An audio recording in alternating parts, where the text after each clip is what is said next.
What is up, party people? It's Dan, your basement guitar superstar. Today, it is my honor and privilege to bring you another episode of Creator Spotlight. I'm with a guitarist from Chicagoland area who I discovered recently through the Vintage Guitar Players online page. He is an amazing guitarist. He's toured all over the U.S., and today we're going to talk to him about it, get some guitar tips from him and stuff. So, Matt, thank you for joining me. I appreciate it. No, thank you. You're humbling me here. I appreciate the nice words. Thank you. Hey, no problem, man. So talk to me, for the people that haven't heard of you before, and people again watching this. I'm with Matt Smith of the band Fast Susie currently. Talk to me about the early days. I know you said you were influenced by like Ace Frehley and Paul Stanley and all them. Is Kiss kind of what got you into guitar initially? I had two phases of starting. I started in earnest when I was about 9, which for most people is about 150 years ago. And Ace and Paul were the first ones. Ace was the reason that I wanted a Les Paul. Paul was the reason I wanted a Flying V. And I had dark curly hair. Well, it's not so curly now, but I had dark curly hair. I wanted to be Paul Stanley. You know, he epitomized cool for me, and Ace's guitar did the same thing for me too. Nice. Yeah, and then in high school, it morphed into a little bit more. My next influence was Gary Richrath from REO Speedwagon. Sure. You know, I now call him somewhat the king of the pentatonic scale, but I learned a lot about playing, learning his stuff, kind of copying some of the things, some of his circular picking, and he was the very first person I heard use pinch harmonics. So Okay. a lot of people attribute that to Zakk Wylde, and Gary was doing that maybe 30 years before. So, but that was, you know, that was not just because of the fact that I liked REO, but it was because of other things. And like everybody who went to high school and grew up in the 80s, all the 80s bands that really mattered were somewhat influential. Randy Rhoads was huge. Eddie Van Halen was a huge influence, except that I couldn't afford a guitar with a Floyd Rose, so I never tried to cop anything. The Floyd Rose had just come out. They were really expensive, especially for a high school kid. So, you know, I realize now I was kind of lucky because my first 2 good guitars were Gibbons. I started out with department store guitars, but summer jobs led me to 2 decent guitars. So guitar influences added, some dropped off, and this and that. And so I have several now that I draw inspiration from. And I know you mentioned Greenie Moore as one of them, and yeah, Gary Moore is a huge one. I discovered him in the late 80s with the Corridors of Power album and the Victims of the Future album, well, mid 80s.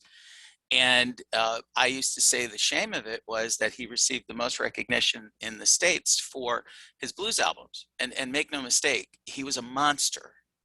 And if I could play a quarter as well as he did, then I would be thrilled. Right. Awesome. So what was your first guitar then? You said it was a department store thing? Yeah, it was a Christmas present. I think I was 9. And the guitar came from Montgomery Ward's. The brand was called Global. Okay. And interestingly, I see them every once in a while on eBay. It was just a flat piece of plywood that was painted like a tobacco sunburst, dot inlays on the neck. But, you know, that to me, that was a Les Paul until I could afford one. Right. And then the matching guitar amp. And then I moved up to a slightly better department store amp, a little louder, and played with that for a while in you know, the beginning bands in high school. And then right around the end of high school, well, during high school, I got a Les Paul, an 81 standard in tobacco sunburst. And then a year later, I got a Flying V. Okay. A 77 Flying V, which those 2, I've had a rotating inventory of guitars, but those 2 and a couple of others are absolutely untouchable. Like there's nothing that can get me to sell them. And I've had a lot of offers, especially for the V. Nice. So Yeah. is the Tobacco Sunburst one, is that the one you play in the videos with Richrath? No, the one I play, and I have it here with me, the one I play is a 2004 classic in Honeyburst that I've had modded like the Peter Green, Gary Moore Les Paul. Here, I've got it right here. And the camera's kind of goofy, but it you'll see the pole piece is down, but it also has the reverse magnet. So in the center, it's got the out of phase quack. And then I even do the mismatched knobs, Nice. like what the English call Greeny Moore, the 59 Les Paul. Right. That was my main guitar in Richrath Project 313. The 81 standard did not come out unless we were playing a local show. I didn't want anything to happen to it. Well, I'd be heartbroken if this one was stolen or broke. Wouldn't be nearly as heartbroken as I would with a guitar that I bought new in 1981. So we're looking at what, 30, 40 years now. Yeah, that was 2 years before I was born. Oh, good, thanks. I feel old. Sorry. That's all right. I had to throw that in there. Well, That's one of my okay. dream guitars is I want to get a Les Paul for my birth year in '83 of some type. So that's an interesting year for Les Pauls. That was the year they started chambering them. And some say 82, but 83 is typically when. And the Les Paul that everybody wants are the Heritage, which was Gibson's first shot at trying to recreate older guitars. Right. And those are great. Those are highly collectible. They're a little bit above my pay grade now. Oh, sure, and they're well above mine. So yeah. Unless you get one at a like a estate sale or something where the people don't know what they have. Yeah, no, and you know what? Every once in a while, somebody will have something in player's condition that'll be reasonable, depending on what your definition of reasonable is. Right. Yeah. So, yeah. So I'm happy with those two. Those guitars, because of what that band was. Richrath 313, I only used Les Pauls, and we're going for authenticity. I have 70s Marshall heads, and was able to get a tone pretty similar to his. Are you using the 800 series Marshalls then, or is it? No, I use late 70s Gmp heads. Oh, the Gmps. Okay. Yeah, the Gmps, right, and I think there's a big debate. You can go anywhere online and people will talk about, is there a difference between Gmp and Jc M800? I'm going to tell you, yeah, but a lot of people don't think so. I think the Jc M800 is the prototypical heavy metal sound from the 80s. The Gmp is more 70s sounding. I think it's rounder and a little smoother. I tell people, think Michael Schenker versus Judas Priest. Right. And it could give you an idea of the differences until they're subtle. But when you've listened to enough of them, you kind of pick up what works and what doesn't. That's interesting, because I haven't heard both enough to be able to know that distinction between them yet. Yeah. That's cool. Initially, it was supposed to be a cosmetic change because they changed distributors in 1980. Ah, okay. And so it basically was an attempt at a clean slate. There are a few Jc M800s that are really close because they used up all the parts. The head boxes were different. It's the first year that the control panel goes all the way across the head of which is something that they've stayed with up until the Origins, which are very similar to the old Plexis. So awesome. So let's talk about, like, when you were younger playing guitar, and this is more advice for newer players that might be watching this. What's something that you learned that really helped you progress, or something that you wish you would have known that you learned later in your playing that you're like, well, damn it, if I'd have known that, I would have progressed a lot faster?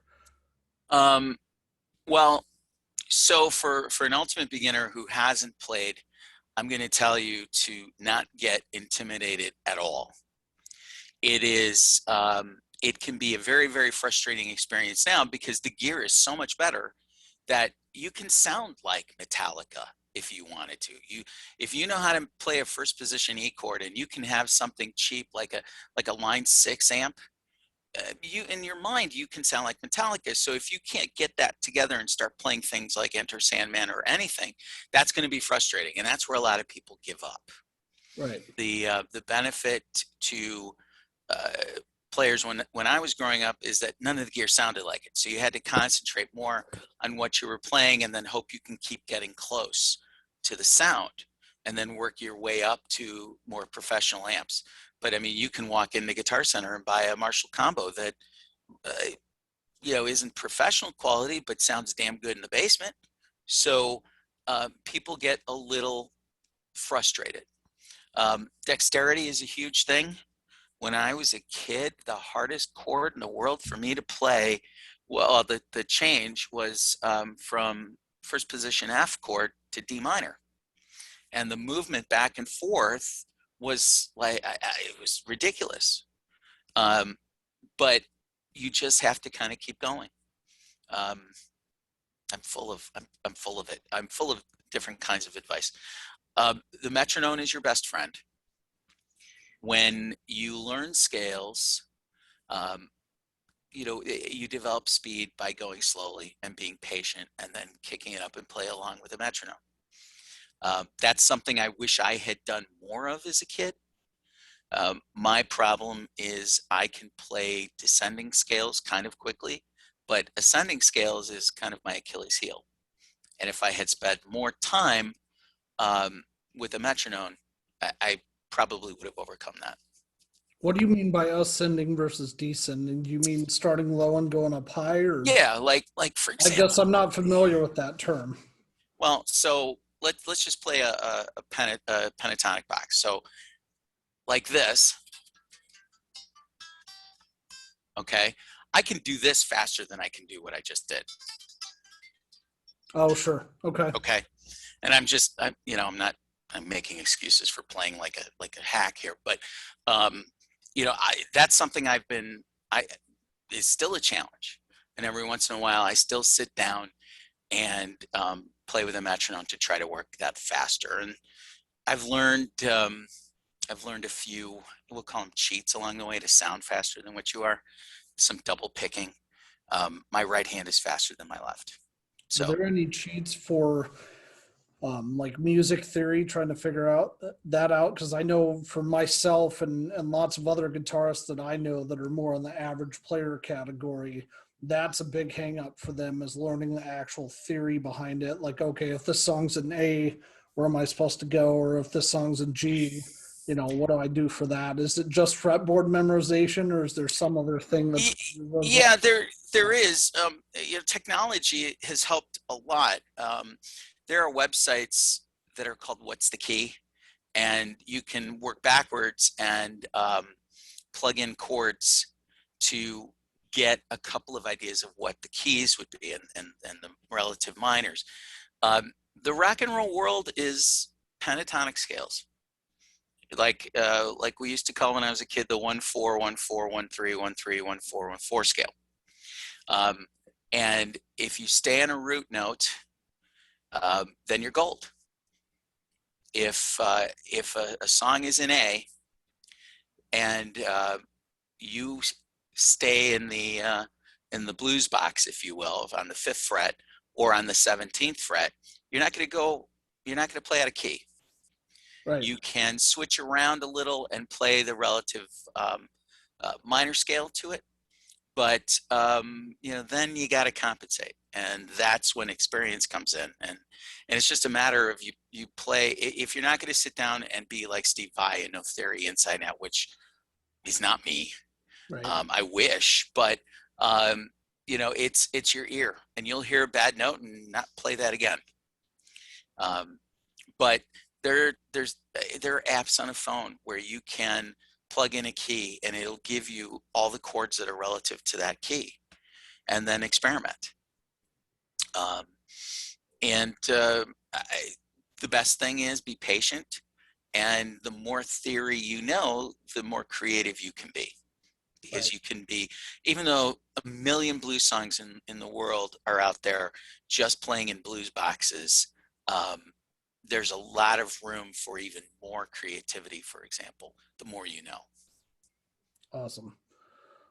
So let's shift gears a little bit, Matt. I Sure. read on your bio that you started out being more of a hired gun for Yeah. other bands. Tell me about that, because you just mentioned it briefly in your bio, and I'm really interested about, like, hey, what type of bands did you play with? Where all did you guys travel to, etc.? I the day it all started, I remember very clearly. I was 1984 and I was in Guitar Center, and it was a Guitar Center that I worked at. At the time in Chicago, there were only two Guitar Centers, one on the south side, one on the north side, and I worked at the one on the north side. And my job was keeping all the guitars in the wall in tune, and they don't do that anymore. But that was my job back then. And I remember messing around on something, and someone approached me and said, "Hey, that sounds pretty interesting. Would you be interested in auditioning for a band? I'm putting a band together. There's a singer going out on the road, and we need a band."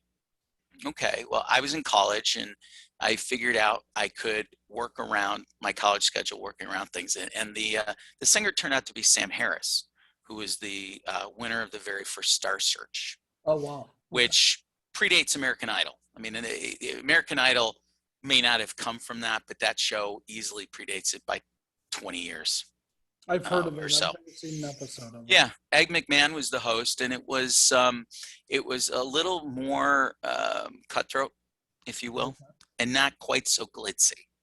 And yeah, he won the first Star Search. I guess he holds the honor of being the first white artist on Motown, aside from Rare Earth. Okay. And kind of a soul singer, some rock stuff. I mean, we did 6 songs off of his album and a whole lot of covers, sitting on the dock of the bay, and a lot of things like that. And that was fun. It was 8 months of my life, and one thing led to another. And I used to say that I played guitar for singers you either never heard of or wish you hadn't.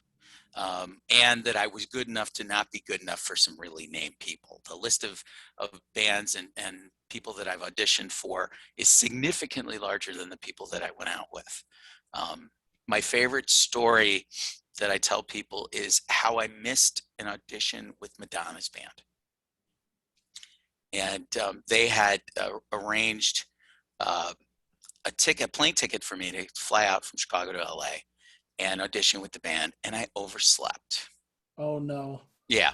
And so I there were no cell phones then, and I called, and basically they said, "Well, you missed your shot. That's it." So, woulda, shoulda, coulda. But I did a lot of that. It paid the bills. It was a lot of fun. I toured the country. We did a number of shows with Sam in Canada, Toronto, Montreal, Ottawa. I think we did Vancouver too, and we did a West Coast swing.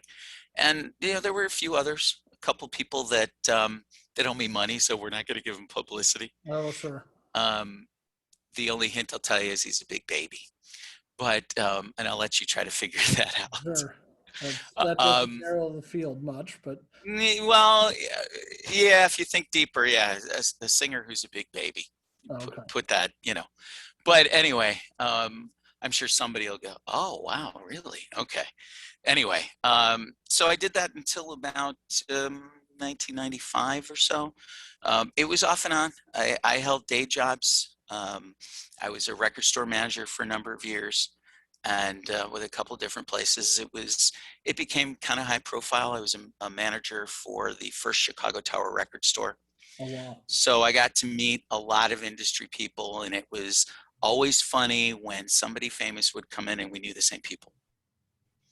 So that was a blast. But I still occasionally went out on the road, and I did the good son thing, and I wired home the money and all this and that. I was able to live on per diem. So Right. Well, who's the most interesting celebrity you met then when you were working at Tower?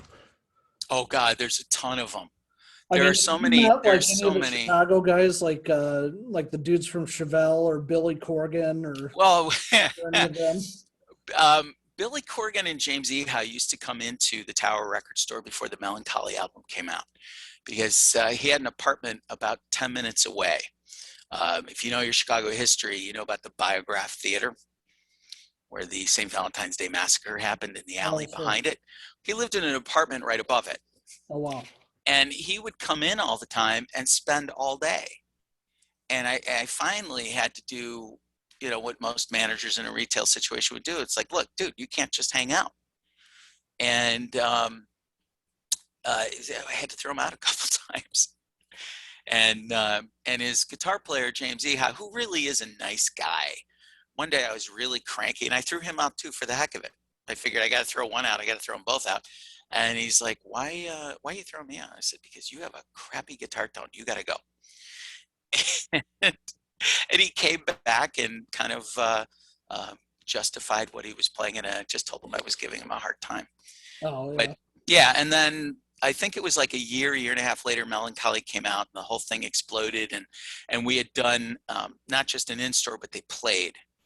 And I know that the Chicago police had a fit about it because of the size of the crowds. It was pretty massive. It was really massive. You couldn't walk around, and we had employees like me and the security team were literally just monitoring the store to make sure nobody robs us blind. Right. So yeah, but that was one of them. There are a whole lot of things. I was really fortunate to be there. I got to play with Craig Chiquiso, who used to be in Starship. At the Okay. time, he was launching an instrumental new age guitar album, and it was really great. And he performed it in store, and we talked guitars, and we did Find Your Way Back. He has an acoustic version of that on the album, and we jammed on that, and that was a lot of fun. But Nice. I've gotten to meet a whole lot of people. Jeff Healey, rest in peace, was one of the nicest guys in the whole world. Melissa Etheridge was great.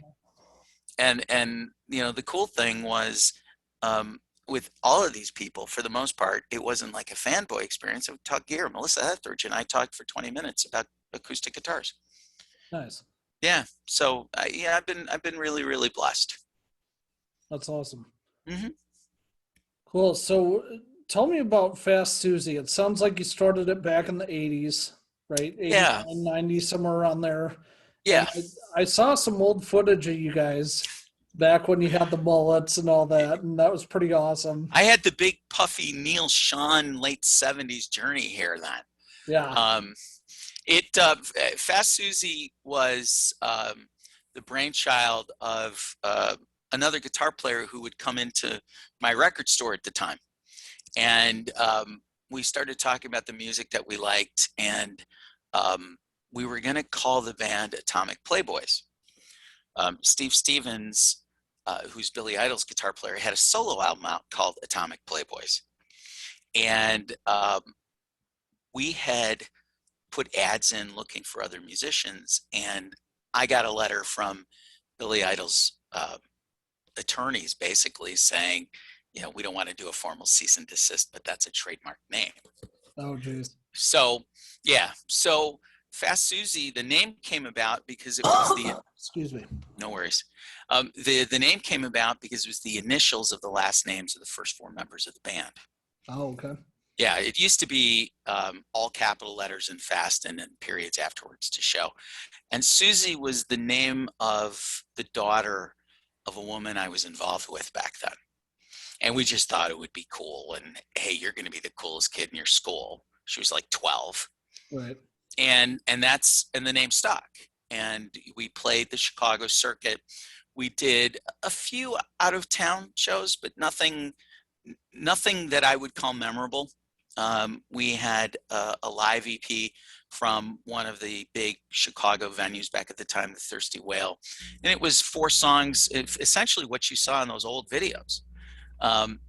So Hot Rod being one of them, right? Hot Rod always closed the show. We used to call it, that was our metal song because we were a little more bluesy. A Better Yesterday was a song I wrote, which is what we always opened with. It's a song I originally wrote for Ronnie James Dio. Really? Yeah, it has. I was going through this phase where I wanted to write songs for other people. I had read the story of the Kiss song Hard Luck Woman, and that song was actually originally written for Rod Stewart. And I thought, well, I'm going to try this. A lot of hubris on my part to go, I'm going to write a song, get it to Dio. And I had sent in an audition tape to Dio after Craig Goldie had left, and sent it in. And so I got to know somebody at the management company. And so I said, look, I'm going to write a song. I want to send it to you. And they said, okay. And I sent it. I never heard back. So I figured either they were going to steal it or they didn't want it. So I never heard it anywhere. So that became our opening song. And it is, in the current lineup, everybody seems to like that one the most. So Hot Rod 2, especially the way we do it now, it's a little more high energy and a little more direction. I think because we closed that show, we closed our shows with Hot Rod. It was one of those we're going to leave you with a bang, if you will. So what prompted you to get Fast Susie going again, other than being done playing or done on that tour with Richrath? Yeah, you know what, I got tired of doing that. I felt that it was cool to honor the music, but I was done. And the original members of Fast Susie, for a variety of reasons, aren't around anymore. Three of the remaining four moved out of the Chicago area, and the other guitar player who I started the band with passed away in 2018. Oh no, sorry to hear that. Yeah, it was very tragic. He kind of reinvented himself as a blues player and actually had a heart attack on stage. Oh no. Yeah, but as I like to say, he went out doing what he loves. So I just thought, well, I was involved in the writing of all of these songs. I'm 56 years old, and it's like, well, let's just give it a go. I didn't have a whole lot of interest in joining or creating another cover band. I didn't want to be in another tribute band.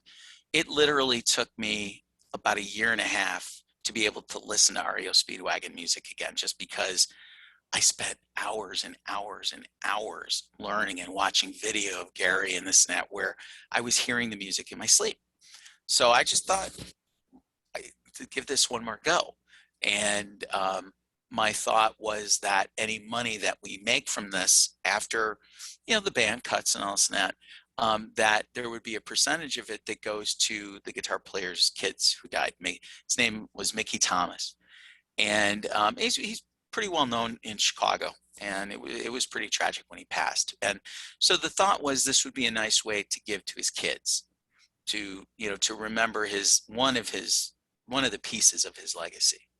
Right. And bit by bit, I looked for people. Everybody in this band, this version of the band, has a little bit of a following, and everybody seemed to like it. We were trying to stretch the boundaries of what we did in the 80s, but we're still doing the original music that was 30 years ago. We did a test show right before COVID hit and played all of the old material, and it went over really well, which was really encouraging. So, well, and Matt, like I said, the short, brief clips I've heard of it, I absolutely love it. Like, it sounds to me like just good, straight ahead, in your face, hard rock, the way it should be played. Like, it sounds like stuff that would totally fly on the radio today, at least to me anyway. I worked in radio for 20 years, and part of me wants to completely agree with you. I think that it's one of those things that probably finds more of a home on satellite radio than in broadcast. But I appreciate that. That's very kind of you, and that's exactly what we were trying to do.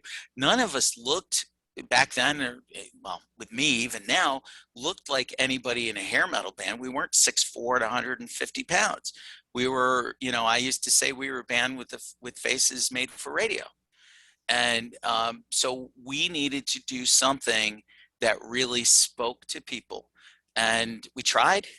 Some people liked it, some people didn't. That's like anything else in life. But I'm fortunate that the band members we have now and the people that not only remember but were at the show and have watched the video clips that are on our Facebook page like it. So, you know, I've got about 5 new songs in the can, at least up here, and thank God for GarageBand. And we're going to start working on those and kind of melding them together. So into you know, the newer versions. Some of the stuff that you heard on the Facebook page, the video clips and stuff, especially when we were in the studio, those are really, really updated versions of those old songs. And I'm very grateful for everybody who plays in this band. They get it. So when's the new record coming out, do you think? I have no idea right now. I'm hoping by the end of the year. These things take time. Right. I'd like to get this band out on stages for a while.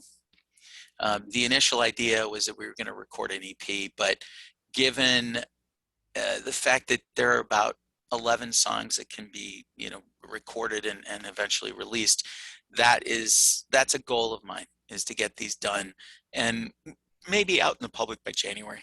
I mean, it seems like it's a long way away, but in the world of recording and everything, it's not that long. Right. So it sounds to me like you're kind of the principal songwriter then. Yeah, it was kind of one of those things of okay, who doesn't want to write, and everybody kind of went. You know, it's like anything else. It's like everybody wants to write. They're not sure if their stuff is good enough. I mean, I go through that all the time, but everything is collaborative. I may come up with an idea and everybody else piles on. So even though I might start ideas, and our other guitar player, Mark Schuth, is really good at that. Our singer, Amy Steffen, also plays guitar, and she's an incredible guitar player too. And so with the two of them, I got to keep up my chops. These two were taught by people who went to Guitar Institute of Technology. So they're doing all these things that I can't do. They're doing these Yngwie sweep picking, and I'm going, I have no idea. You know, I can play a little of the slow Yngwie because I took classical lessons in grade school. That was one of my mom's conditions to get a guitar. Oh, yeah. And it throws people. When I was in 313, and actually the original version of Fast Susie, if there was a spotlight guitar solo, in 313, the REO instrumental, the Flying Turkey Trot, was where Gary did a solo. I would do that, and at the end, I would play Beethoven's Ninth, which is what people call Ode to Joy. And you know it if you hear it. And so every guitar solo ends with that. Plus, it's a good cue for all the musicians to know everything's over. There's enough time for everybody to get off. But that's very much part of my wheelhouse of playing, kind of bluesy rock and with some classical. Nice. I'll throw in a couple of odd notes in you know, that would be in rock, but they're in key. But I stole them from you know, some of the greats like Bach. I used to practice Bach harpsichord music. Really? On guitar? Yeah. Nice. Yeah. But that was my mom going, if you want a better guitar, you're going to do this. So yeah, one Christmas she got me a Yamaha Classical, and I was hoping for a Les Paul. I was like, I saw the case and it was wrapped, and it was like, oh my God, this is great. And I open it up and it's a Yamaha Classical. So mom's like, you show me you can play this, and then we'll talk about you getting a Les Paul. So nice. But it sounds like your parents are pretty supportive of it then. My mom would tell you there wasn't much that she could do to stop it. I would literally sit at the kitchen table with a guitar on me doing my homework. And as long as the homework got done and the grades were okay, then the guitar stuck around. I had it taken away once. Oh yeah. And oh yeah, it was your grades kind of suck. We're gonna put this in the closet for a couple of weeks. And I was like, nah, I got it. So So you shaped up after that. yeah, yeah. So with Fast Susie, any plans to tour at all? Because there's a I want to see you play live specifically, based on the videos I've already seen. And there's a venue here in Cedar Rapids that I think you guys would do really well at. Well, you know what? I would love to do that. The plan is to not only play in Chicago, which is, it's home, but play in other markets. Kind of do like a quick weekend fly in and this and that. Where you are, it would be a nice drive. Right. But some of the places that I played with 313 are waiting for updated demo material of this band so that they can justify asking us to come out. Oh, nice. So you might be going to like LA and Vegas and stuff like that too. Yeah. I could tell you what I hope for this band. Times are what they are. People change their minds, but the plan is to play in other markets. So coming where you are to play where you are would be great.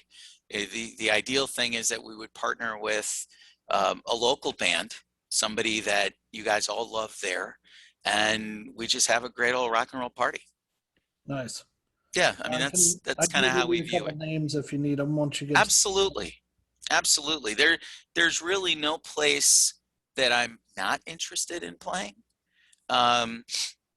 Sometimes I say I'm kind of past playing the tiny places, but the more I realize that that's really kind of a dumb thing. Every place that you get a chance to play in front of people and music that you crafted is gold. Yeah. And every once in a while, I need to be brought back to earth about that. So what's your favorite city you've played in then? I mean, you've toured a lot, obviously. Any particular place that you like more than others? Or is there any place that like you showed up and you're like, oh God, this is going to be awful, but like you were totally floored by the response and it ended up being really good? Well, playing at home is always the best thing. And I love being able to drive home after a show. Richrath Project 313 did a show. Actually, we wound up doing this twice. We went to a very small town in Nevada called Ely, and it is literally between Las Vegas and Salt Lake City.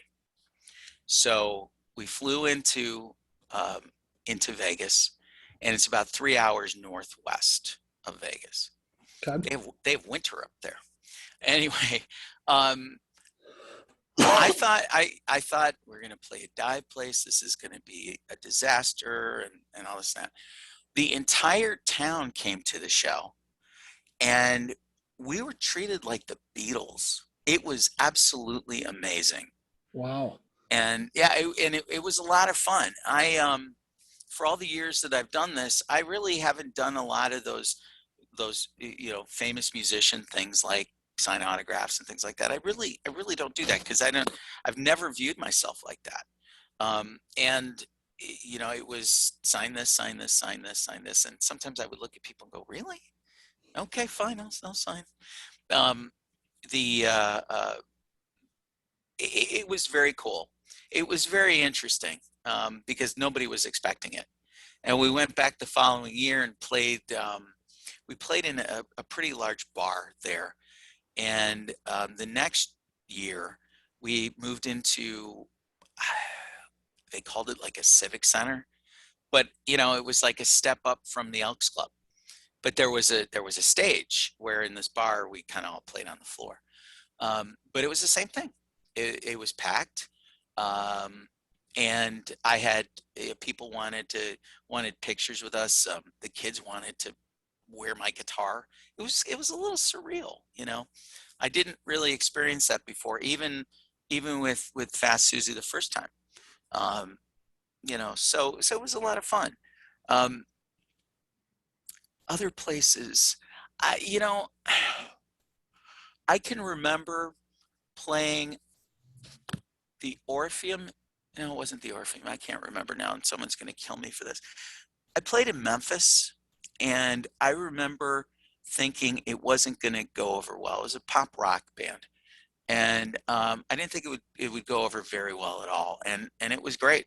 I mean, that was another place where I signed autographs and waved to people, and people wanted to go backstage and this and that. And it was like, aren't there more famous people you can go do this with? Because I'm just the schlub that plays guitar, right? So it was very interesting. I have a couple of friends that live down there that are like, I don't remember you, and I was at that show. And it's like, well, I was there. Nice. Yeah. And I got paid for it, so it's okay. That's good.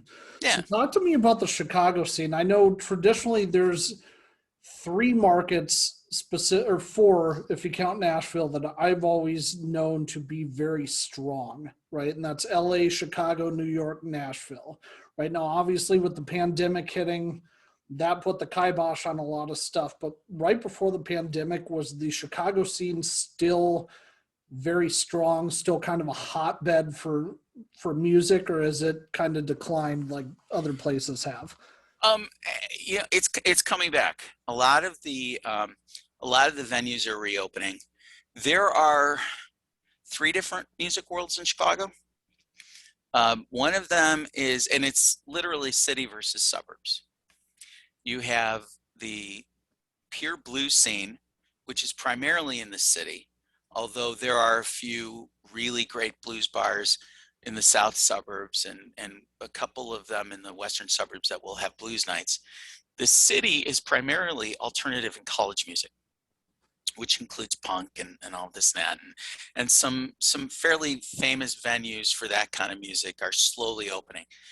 What the world I'd always been in was the suburban rock scene, which literally rings the entire city of Chicago, primarily in the northwest and the western suburbs. It has always been strong. There are people that will tell you, no, it's not. But the reality is every bar has bands every weekend, whether they whine about it or not. And with the pandemic, some of the restrictions, being loosened, hopefully they stay this way. Bands are playing again. Some of the larger venues, a couple of my favorite places to play have reopened and in the area. And, that's good to see. The Chicago, we'll call it the hard rock scene, is right now kind of in a little bit of a comfort zone, because what's really popular at the moment are tribute bands and cover bands. Okay. And it's the easiest to put up. I mean, it makes a lot of sense for a bar owner because people don't have to invest their time and their energy in songs that they don't know. So you could say I'm a little bit behind the 8 Ball, being a primarily original band. But there have been a couple of very strong original bands in the Chicago area that draw very well. And I'm taking a cue from a lot of them. And the hope is that once everything is completely lifted, that I'm going to forge an alliance with the other original bands and play out around here. I want to get us really, really comfortable on stage together here before we go out to other markets. Sure. Last thing in the world I want to do is come by you and then embarrass you because, I forgot a guitar solo. So. Oh, I doubt that would happen. I'm asking because, I used to play drums in a band called Breaking Even, and we played around the Midwest, no further east than Cincinnati and no further west than Denver. So we didn't do the whole southern U.S. or western or eastern or any of that. But yeah, one of the hardest places to get into to play a show was Chicago. When we first started, it was damn near impossible for us to get in there in any venue because we weren't from there. And so I really had to be strategic, and we ended up doing some show trades with some people where we finally got our foot in the door, and then we ended up breaking up 3 months later. So where did you play? There was a place, I think it was called Rhonda Speakeasy or something, that finally gave us a chance. I can't remember I didn't book that show. John booked it, our guitarist. But it was a nice venue. This Italian gal ran it that was like super feisty, but she loved me apparently. I'm trying It's to think. always good when somebody loves a band member who either manages or owns the bar, because you'll come back. And I think if I remember it right, I think we did Elbow Room once or twice also. Yeah, Elbow Room is a mainstay of like the college music scene. Okay. It's a great place. It's an absolutely fantastic place. Is the Metro still going? What's that? The Metro still going? It's closed right now, but it will come back once everything's lifted. Okay. Cabaret Metro is I've never played there. I've been to a few shows there. They're much more. There is a major Chicago promoter that books the place, and their bread and butter are bands like Smashing Pumpkins before they got huge and all that. But I've seen a few people there. There were in the 80s. There were some metal bands that they couldn't get into other venues, so they went to the Metro. If you remember a band in the 80s called Loudness from Japan. I don't remember them. They're still around. They're a great band. Their guitar player, Akira Takasaki, has been called the Eddie Van Halen of Japan. Nice. I'll have to check them out then. Loudness, you said? Mm-hmm. Yeah. I'll write that down.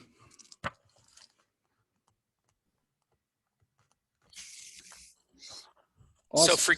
So forgive me. I'm going to be a little Gene Simmons like. Sure. And we met on the Vintage forum. Sure. And I'm very, very proud to be in their artist program. Rick Taylor and everybody at RBI and Vintage have been great to me. And I was going to ask you about how you got hooked up with them. That was actually my next question, so I'm glad you segued into it. Well, I met Rick at Summer NAMM about 4 or 5 years ago, and my original interest was in, they have a Les Paul, the Vintage V100, that is set up like this Les Paul is, and they call it the Lemon Drop.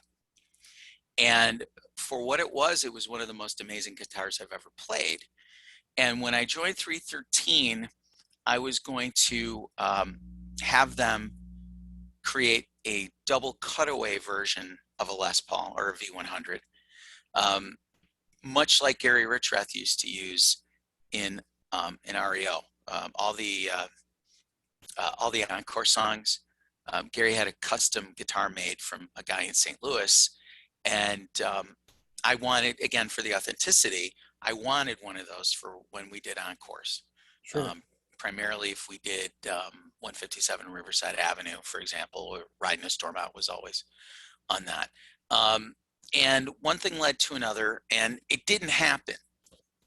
But I kept in contact, and Fast Susie, the idea to do it and everything had moved forward fairly quickly. And I realized that I have to do something different because I have two guitar players who, the singer plays guitar too, who are they're the Ibanez kind of shredder type of guys. And I didn't want to have three guitars with humbuckers with very similar kind of sounds. So we worked out something, and I wound up with a V52 Icon. It's that butterscotch one, right? That's this is it. Yeah, and it's the distressed one. Yeah. And they did a hell of a job. They even pre-dented it for me. Nice. Did they distress it how you wanted it, or did it come that way? They they added a couple of things, but they made it. I mean, it's an incredible guitar. Even the machine heads are distressed. Oh yeah. And I put this up against any Fender.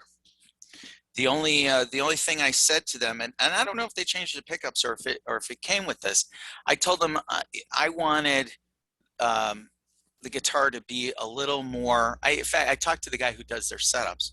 I wanted it to be more Billy Squier or Cinderella than I did country, and this pickup, and for all I know, it's a stock Wilkinson pickup. Everything on these guitars had Wilkinson pickups and hardware, and out of the box, this thing was near perfect. I have a lot of idiosyncrasies on guitars. My action is lower than most people are comfortable with. and I'm very meticulous about, I do my own setups, but this thing out of the box was, I just had to tweak, and it sounds great, and it cuts through when Amy and Mark are playing, and I couldn't be happier. And we're going to do another guitar at some point, but I haven't figured out which one.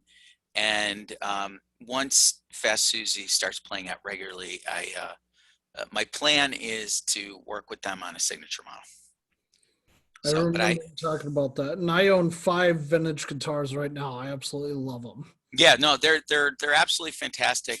I know, you know, they're mid-priced guitars, so they get lumped in with Epiphone and all this and that. And I have not played any of the new Epiphones, so I can't speak to them. But I can tell you everything before the inspired by Gibson Epiphones, this blows it away. And I would put this up against any Fender Telecaster, even the American ones. And I know that there are some cork sniffers out there that are going to laugh. I would say go find a vintage dealer and play one, because spec for spec, it's a fantastic guitar. Yeah.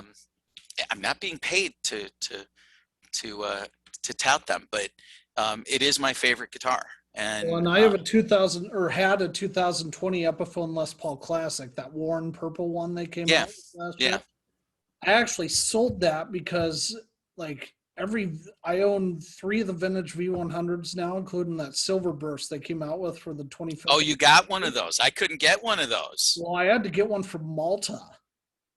Oh, jeez. Okay. There was a shop in Malta. I was searching at like 3 a.m. one time when I couldn't sleep, and I ended up and you got to stay off of Reverb. Yeah, well, no, it wasn't on Reverb. I was just doing a search for them, and I ended up becoming friends with the shop owner, Charlie Busatiel from Band-Aid Music. I sent him a message like, hey, is there any possible way you would ship this to the U.S.? And he and I started talking. He added me on Facebook. Great dude, by the way, if you ever get a chance to talk to him. Okay. But he's a vintage dealer. I actually did one of these episodes, a shop spotlight with him. Had him on. Cool. But yeah, man, those are totally squelching my desire to ever own a Gibson Les Paul, other than wanting one for my birth year. Well, you know, the funny thing is every Gibson left that I really want is about the same cost as a house down payment. Yeah. And or a car. And it's really difficult. Like I happen to love the Mike Bloomfield Les Paul. And there is a Gibson dealer who does all of my work, not far from here. And I'll give them a plug. Music Gallery in Highland Park, great place. I love all those guys dearly. And they had a used one, and the used price was $5,700. Wow. Yeah, and I can't really justify that. I'll tell you, I got this this Les Paul. This is a Les Paul Classic, by the way. It's not a standard.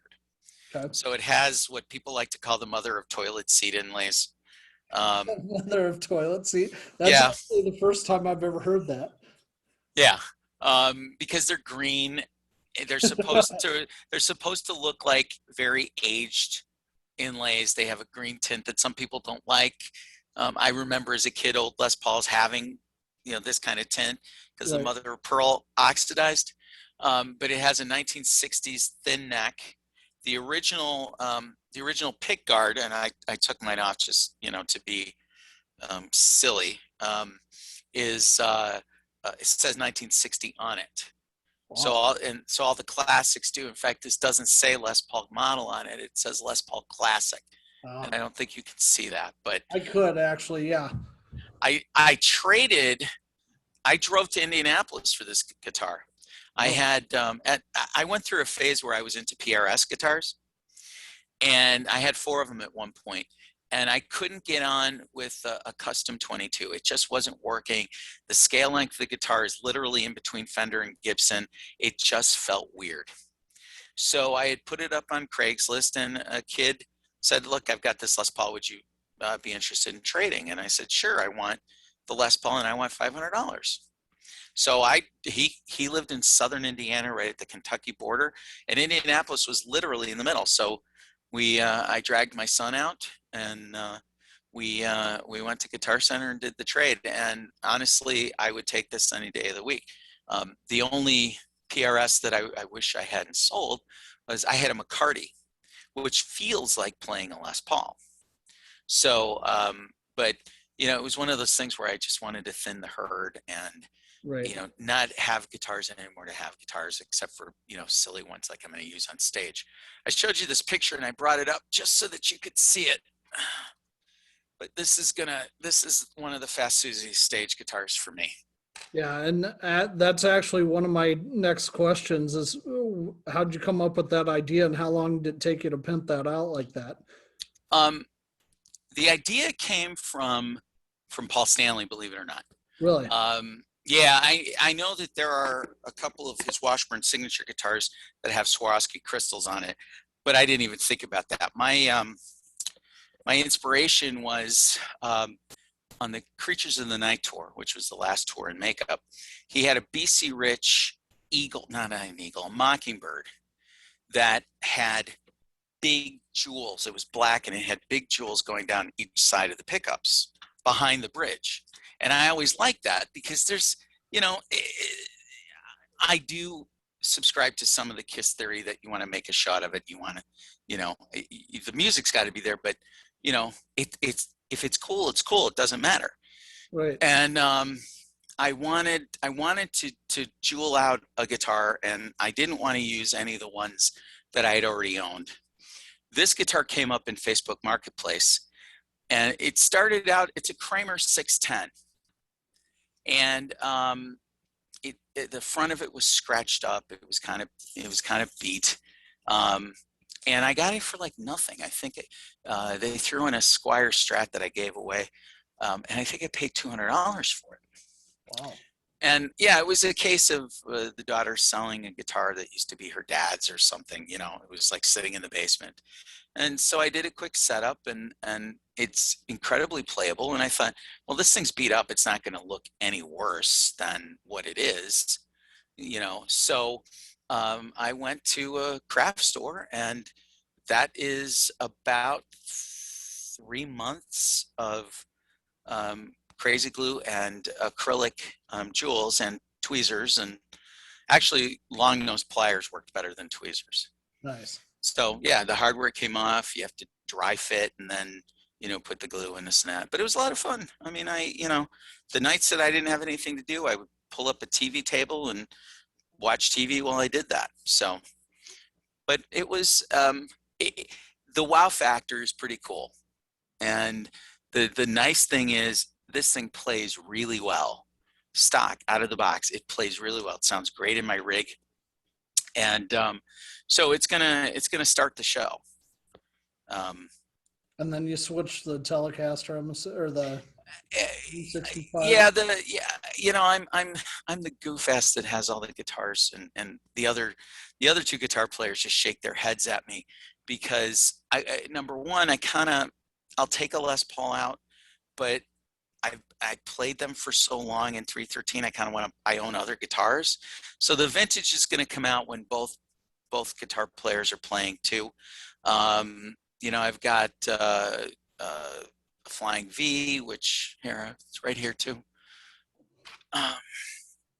This is a 77 Flying V. Nice. Yeah, this was the result of a summer job. It's been, I don't know if you can see just how beat up it is. How scratched up. The pickguard is yellowed. Yeah, the I can back's definitely got tell some it's yellowed and stuff. buckle rash and all that. But yeah, I bought it in 1981. Actually, I bought it right before I got the Les Paul. So it was a 4-year-old guitar when I bought it. So I want to use that. I've got a black Jackson, a cheap Jackson guitar that I upgraded everything. All the hardware was chromed out by Chicago Harley Davidson, and it weighs as much as a Les Paul. Nice. It's funny because when you have other guitar players in the band who are playing Ibanez's, which are really super light guitars, and then they grab my Les Paul or they grab the Jackson, and it's like, oh, what the heck? And, you know, I grew up on Les Pauls. Guitars are supposed to be heavy. That's just how I grew up, you know? So, um, So do you prefer Floyd's or hardtails then, since you're a Les Paul guy? Because I know um, a couple of your guitars have Floyd's on them, and when I worked at music around here in Cedar Rapids back in the day, those were always such a pain in the butt to set up. I hated doing them. I'd charge extra for them on purpose. um, Floyd's are okay. I didn't grow up in my formative years. I didn't have a Floyd Rose. I remember I you could, telling me that, yeah. yeah, I could live without it. My guitar solo in Better Yesterday, for a time when I was using a guitar with a trem, I would do a harmonic dive bomb almost at the end of the solo, and that's really the only time I definitely use it. In fact, I had a trem on the Flying V um, a, right before Floyd Roses became very common. There was a company called Rockinger, which had uh, locking trems on Kramers before Floyd's. They made something called the Les Trem, which had a roller bridge, and it had a trem arm with a spring similar to a look of a Bigsby. Okay. And that was a direct replacement to the tailpiece. And it worked. And I just put a ton of graphite in the nut and the roller bridge, and I almost never went out of tune. And that's when I started doing the dive bombs in a Better Yesterday, because I just thought that looked cooler to start the show. That old video of us back in the day, I used the Les Paul for the entire show, so I can play whatever one of my guitars for any one of the songs. It's just you know, I want now to pair up guitars to songs. Yeah, I don't want to be Keith Richards and have like 30 guitars and change one every time, but like the vintage will come out when you know, I'm just playing rhythm guitar, or Amy and Mark are playing their guitars too, because there's too much of the same thing in the same sonic space. Right. And so you want to get that mixture of sounds and Yeah, because that the ear fatigue. right. You know, the listener's going to go, ugh, and then it all becomes one big sound and not, you know, not full. It just becomes like, so that's, you know, and I don't hear. I'm going to start a controversy on your show. You can talk about this later. I top wrap. There is nothing wrong with top wrapping. You know, that's one of the things though. I laugh because you want to pick a fight in any Les Paul group. Start going, should I top wrap? I'm totally gonna do that because you said I should. Yeah, it's like you light a firecracker and throw it. Guys. And well, I've always been fascinated by it, and I know that there are a lot of players that do it. Billy Gibbons, for example, and Billy Gibbons uses thinner guitar strings than I do, and I use 9s and sometimes 8s. And I went to it because of the REO song "Take It on the Run," which has a solo. The end of the solo, Gary's on the 22nd fret, and he's bending up to F, which means you're either going to break a string or you're going to hit the note.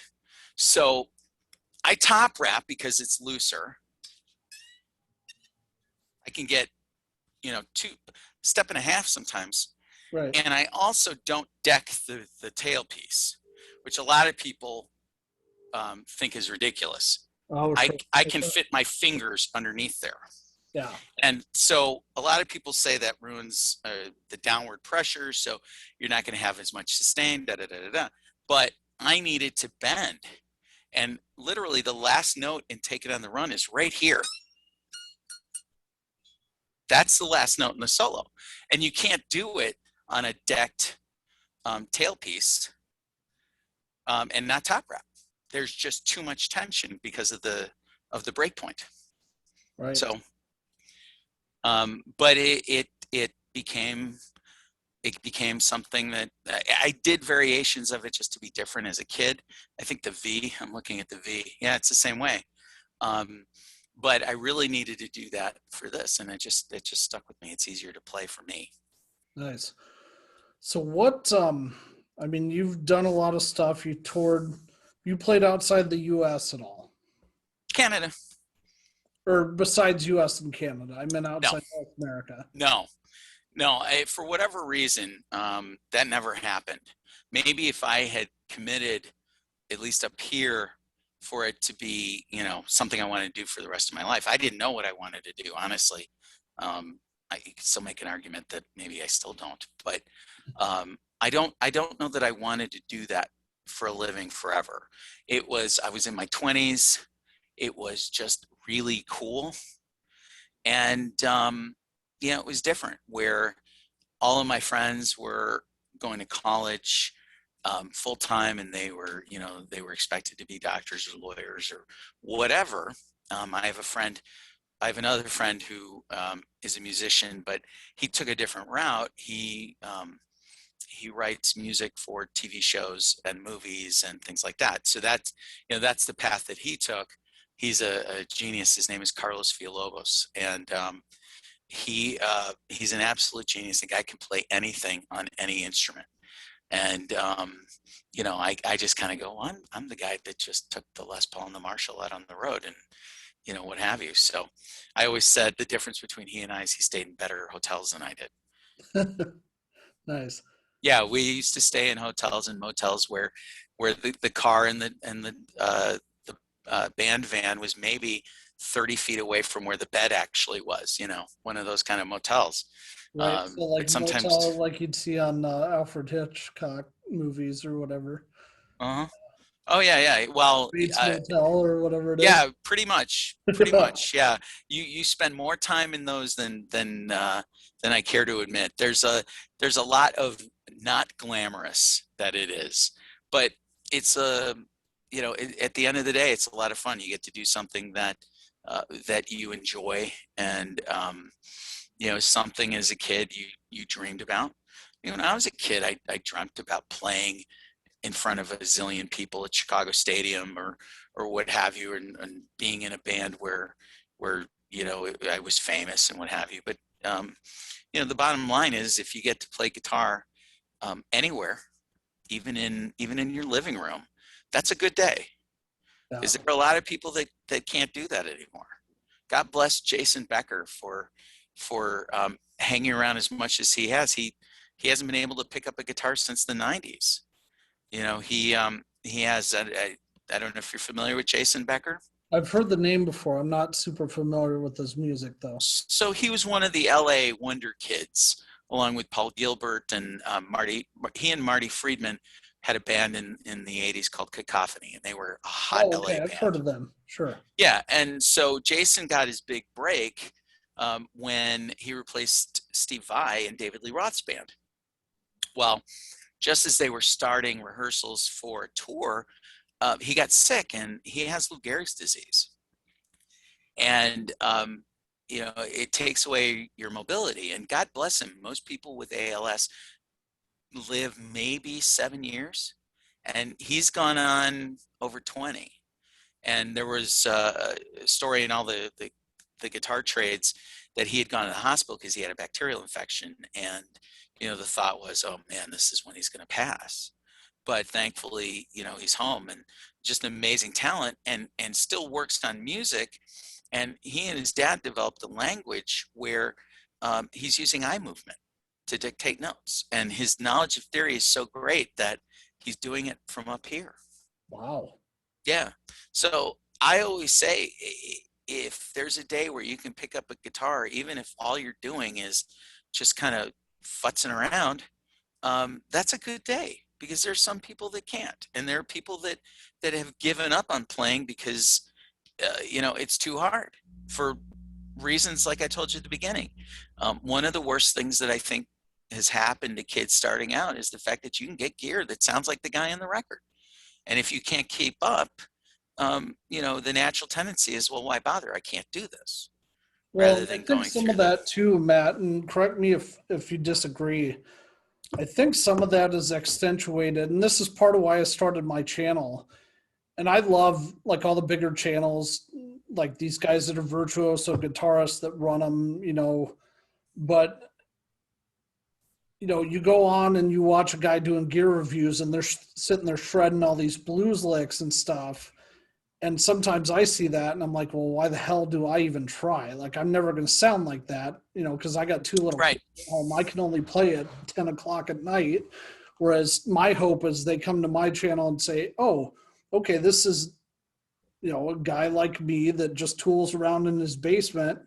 Maybe it's okay that I stick with this hobby, even though I don't have that much time to play. And I think some of that is It's absolutely okay. as well. You're right. It's absolutely okay. You know, you were asking me about some tips here. I'm going to show you a couple things. Sure. One of, and by no means does anybody have to follow any of this.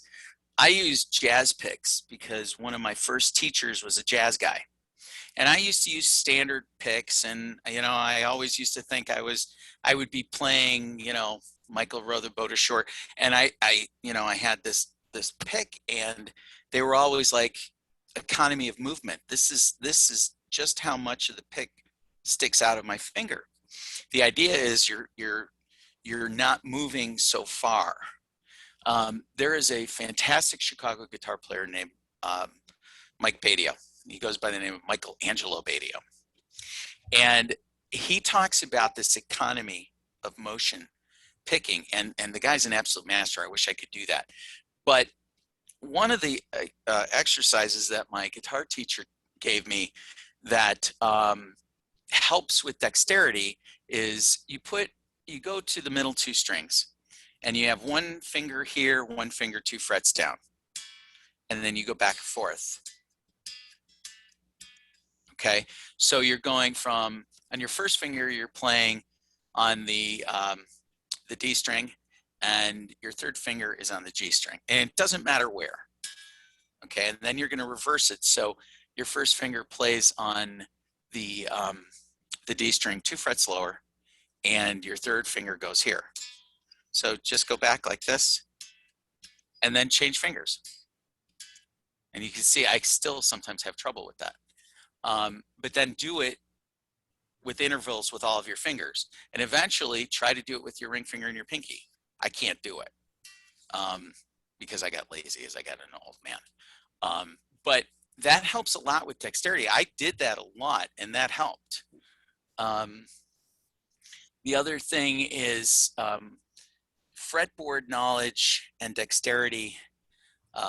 One of the things that helped me was playing chromatically up the neck. So you start on the E string, 1, 2, 3, 4, then go to A, 1, 2, 3, 4, 1, 2, 3, all the way down, and then play it backwards, 4, 3, 2, 1, and then flip the order. So you're going 4, 3, 2, 1 on the E string, all the way across the guitar. And then instead of playing the descending notes, you're playing, let me demonstrate. So you start out,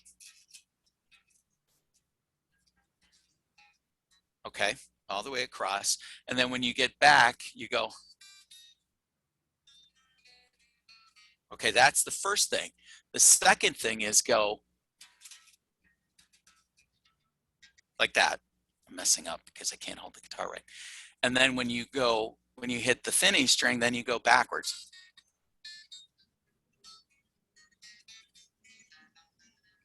Like that. Right.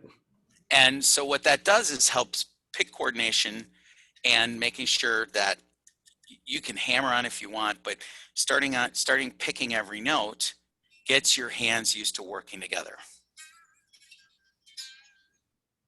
And as soon as you can do that, alternate picking and stuff too, and sure that helps. Yeah. Start down picking and then up picking and then alternate. And that should keep you busy for a while. I used to do that all the time, mostly because if I didn't get all of these lessons down, my mom would take the guitar away. That was a huge incentive. You gotta do everything the teacher says, or you're gonna get the guitar taken away. Okay, no problem. Yeah. Trying to think of what else I was going to ask you here. I had a bunch of stuff written down. We've talked about most of it. So what's the most unique guitar you own? Like, is there something weird in your collection that you never really pull out and you just kind of have it just to have it? Like a Gibson Madonna or something? Oh, I would love one of those. That I could one of my kids through college with. I have a Steinberger and I have a Dan Electro DC-59. Nice. Yeah, the Dan Electro for me is hard to play. It doesn't have anywhere near the give that the Les Pauls do, and it sits in the stand more often than not, except when I feel like I wanna play Kashmir.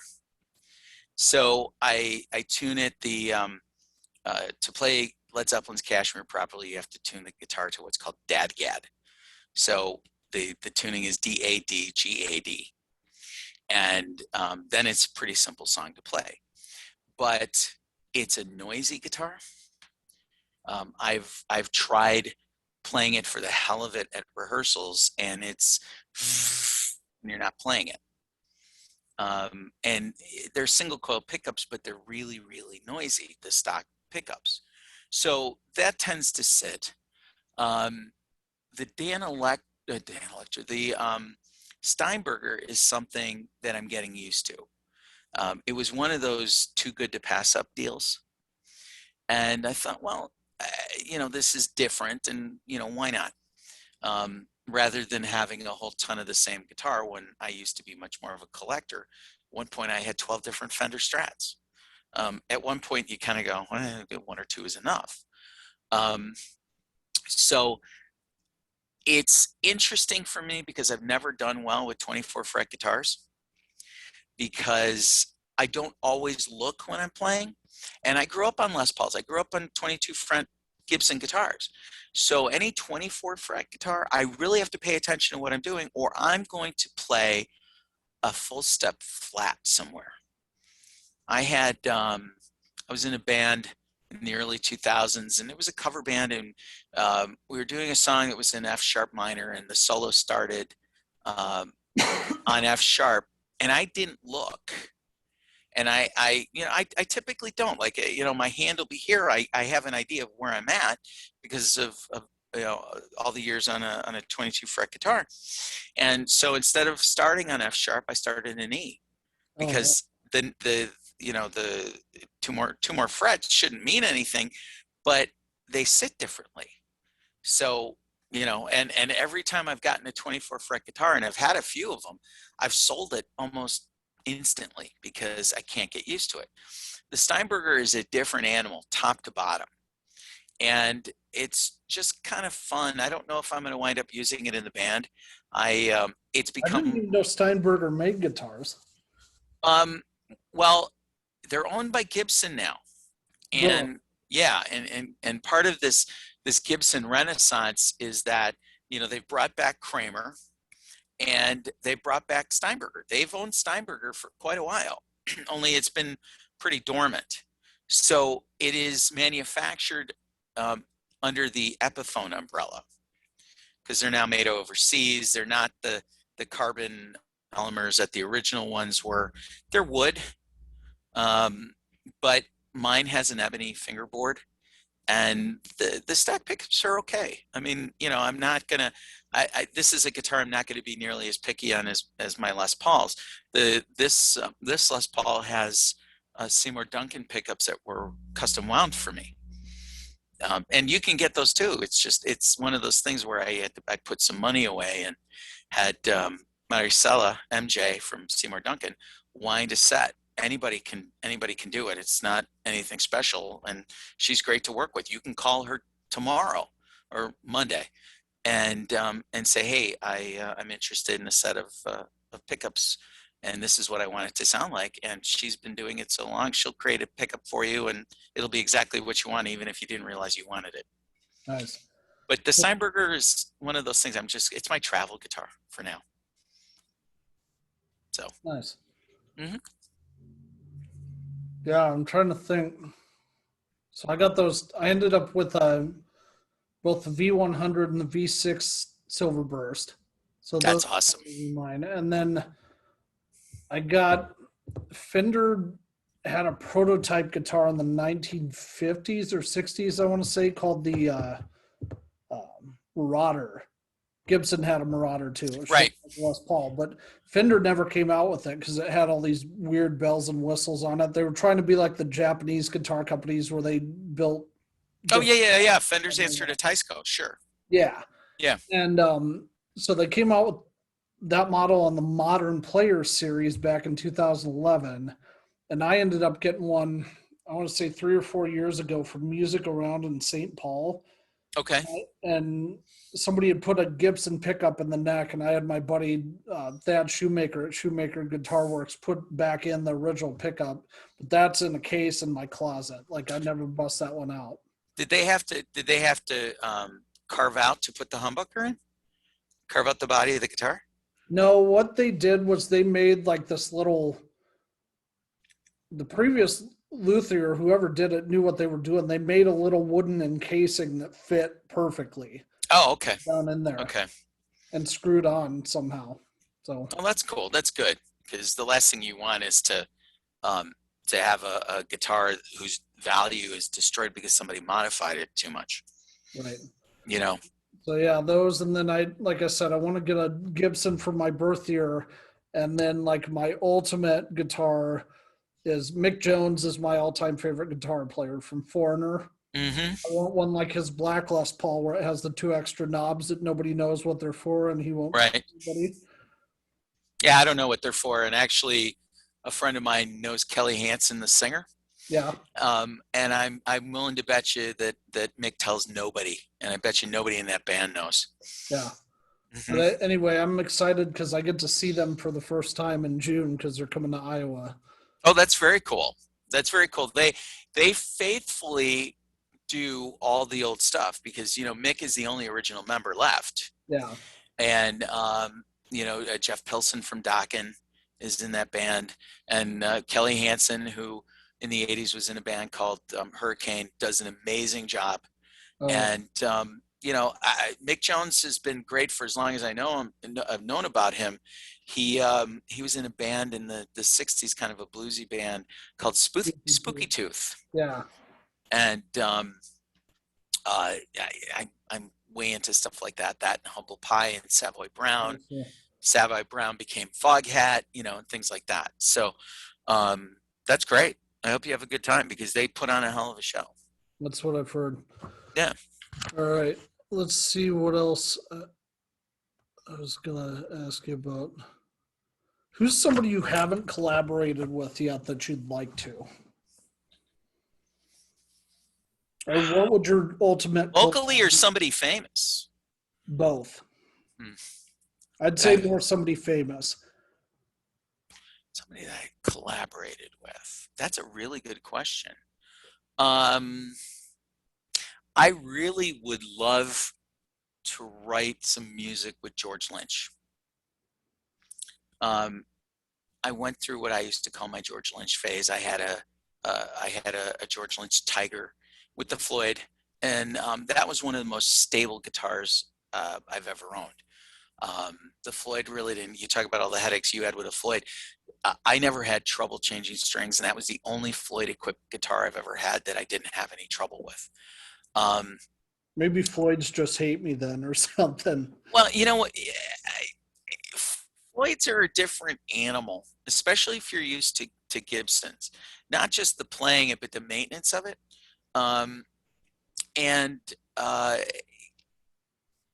You got to get past the fact that you're not going to change strings anywhere nearly as quick as you would on a Les Paul. If I had to, I can change these strings in 5 minutes on this guitar. But on the on this Kramer here, you're looking at a half hour, and then, you know, cross fingers that that you don't have to stretch them out anymore. I use I've been very blessed. I'm in the artist program for Black Diamond guitar strings, and those strings, I was an Ernie Ball guy for a long time, but Black Diamond were what I started with playing as a kid. My mom worked downtown, and all the big music stores, the ones that really mattered, were all downtown in the Loop. And so my mom would bring me strings, and they were always black diamond because she didn't know, and somebody just gave her a set of strings, and I used those until end of grade school, beginning of high school, and I went to Ernie Ball because I'm sure somebody I liked used them. And I was I was lucky enough to connect with Chris Safarzo, who owns Black Diamond, and I got into the artist program, and I swear by these strings. And one of the nice things is that when I use them on a Floyd, it doesn't take forever to get them to stretch out, and that's huge, because on a Floyd, it's a constant battle until the strings get stretched out to where they're going to stay stable. Those are far more stable than any other strings I've used. I'll have to try them out. Yeah, I'll get you a set, because I've got a whole bunch here. I'll just send you a set of mine. What gauge do you use? 10 through 46 usually. Oh, you're one of those. Yeah, I think I've got at least one more set of 10s here. Amy, the singer in Fast Susie, she plays guitar, and she uses 10s on her Ibanez's. So God bless all of you people that play 10s and higher, because it feels like piano wire to me. I'm like, I do this to people who play 10s and higher. Well, Matt, I started out when I first played guitar, I thought you had to have like super heavy gauge strings just so your fingers would get used to it. So I actually started out playing 12s when I first started. You're my hero. And you're absolutely my hero. Screw this. Like, this guitar is tightening up way too much on me. So I switched to 10s, and I haven't ever gone back. I like 9s. I don't mind 9s. I have 9s on my vintage V6, but I prefer 10s. But and that's okay. I still bow to you, because I don't get the finger impressions anymore. I mean, the calluses are nice unless I play 10s, and then they show up. It's pretty funny. I have a fairly light touch, so the 9s facilitate that. I read an article a long time ago about Billy Gibbons using 8s, and tried those, and they were awesome, except I kept breaking them. Right. So, well, that was the other issue I was having too, is because when I first started playing, I was using Ernie balls, and I would break the 8 or 9, or I'd break strings with the lower gauge. So I'm like, screw it, I'll switch to 12. Because I think I went through 2 sets when I first started. I'm like, nope, I'm going to 12s just so my hands get used to it. And then I like would never play because I'd get so pissed off because my hands, it'd feel like a brick when I was playing. Oh yeah. Yeah, I used to say it was the piano wire effect. There were all of these online ads for Ernie Ball over the last couple of years, and they had different famous endorsers just kind of play and all this thing. It was kind of a very PBS type of thing. And Paul Stanley was one of them, and he had one of his 59 Sunbursts. And I had read a story about them making it, and I didn't know this, but he uses 13s. I'm like, are you out of your mind? And his whole thing is they sound bigger. Okay, I guess. Stevie Ray Vaughan used 13s? Stevie Ray Vaughan used 13s too. I mean, and bent the hell out of them. If you use 13s, you are just straight savage. Seriously. Oh yeah. No, your fingers have muscles. I can't do it. I even use 9s on acoustic guitars. Black Diamond was nice enough to put together acoustic sets for me that are 9 to 46. So yeah, I that could be a shortcoming of mine. I readily tell people, look, I got to make it easy for me, and the 9s are just right. 10s are a little too much. 8s are a little too much the other way. So, right. And, it works. I rarely break strings. My first show with 313 on Take It on the Run with that really high bend, I broke the E string on my first show. So that was kind of fun, but I had realized later there was a burr in the saddle on the bridge, and that's why it broke. Oh, okay. So, filed it down, and all of a sudden I didn't have any problems with it after that. But yeah, I very rarely break strings. What's interesting is I break more strings on the guitar with the Floyd than I do on the regular stop tail guitars. It is interesting. Mm-hmm. I guess last question for you, just a little bit more lighthearted. Sure. Actually, before we get to that, how did you get hooked up with that Richrath Project gig? I was in a cover band here that scheduling wise wasn't going to be able to play out very much, and I remember having breakfast with a friend of mine, and she said, well, why don't you play something that, put together your own band and find something that you really love. And I thought, well, okay. And I grew up really loving REO Speedwagon music up until 82 when I thought they sold out. But so I tried to put together an REO Speedwagon tribute band of my own, because there wasn't one in Chicago. There was a band that started out as an REO Speedwagon tribute band, but then they went and added everything else. So they were playing Journey and Triumph, and this great musicians, fantastic band, and they pack every place that they play, but it stopped being that. So I put an ad in Craigslist, and I rented out a studio to audition people. And I'd always known a lot of REO songs just because I admired Gary's playing.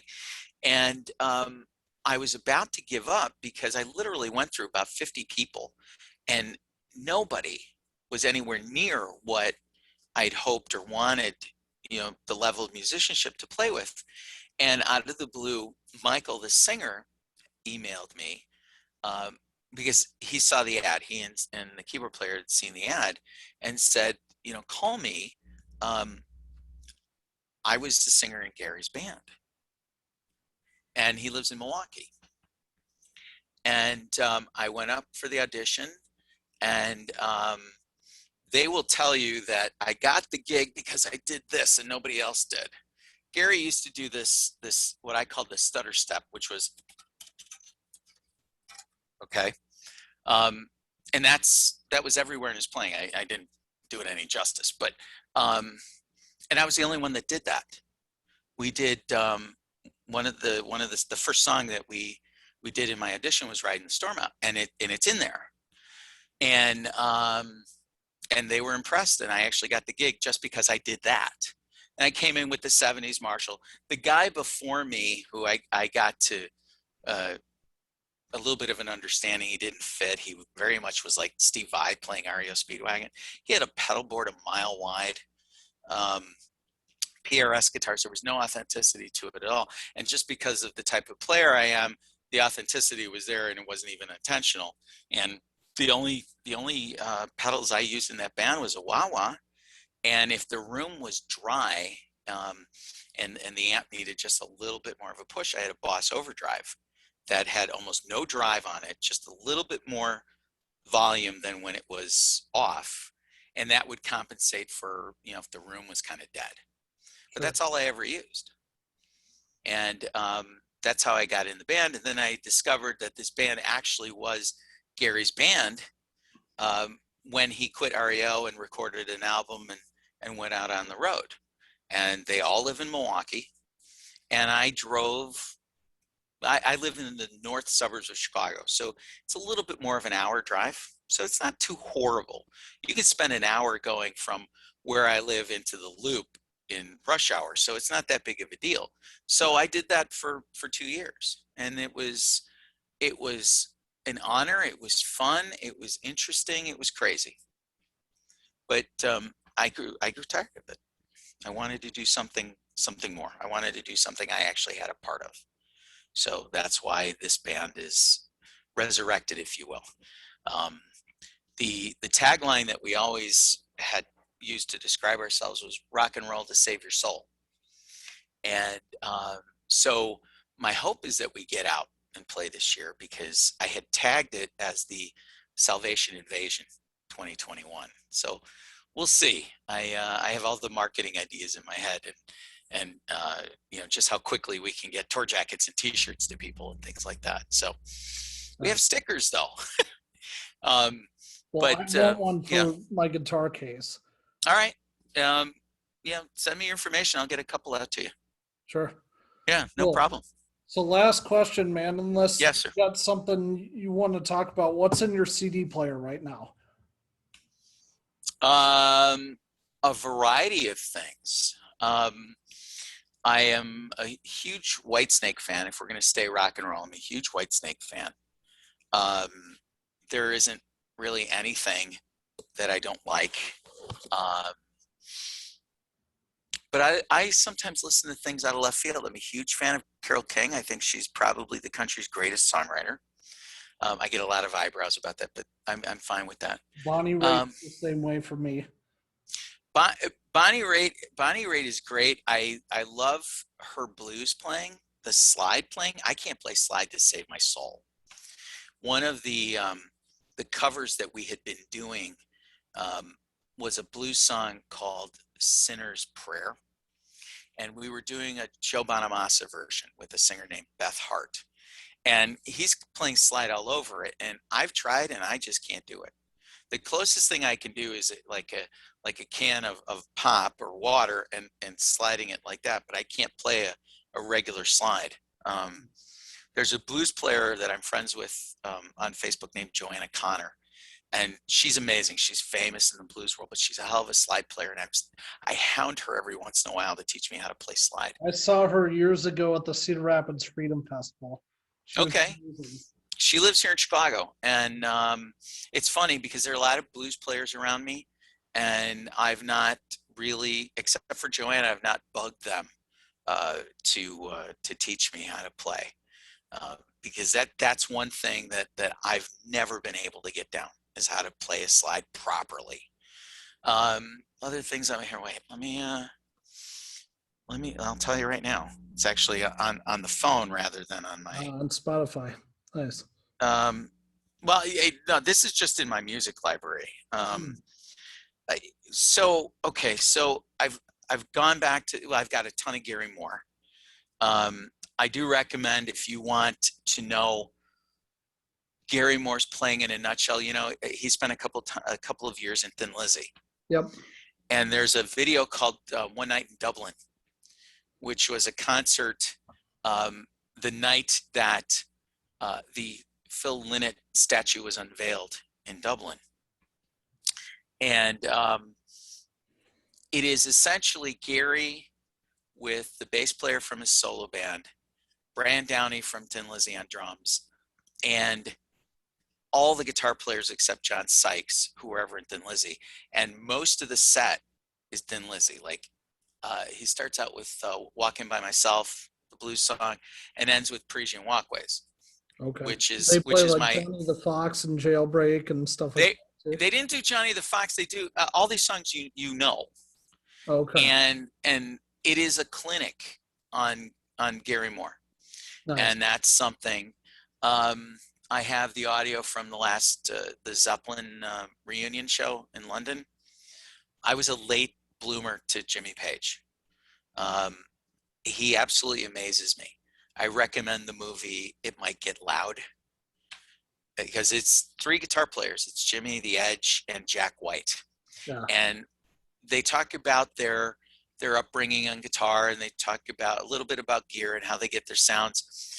But there's one scene where they're all sitting in a warehouse, kind of in a circle, and their amps are behind them and all this and that.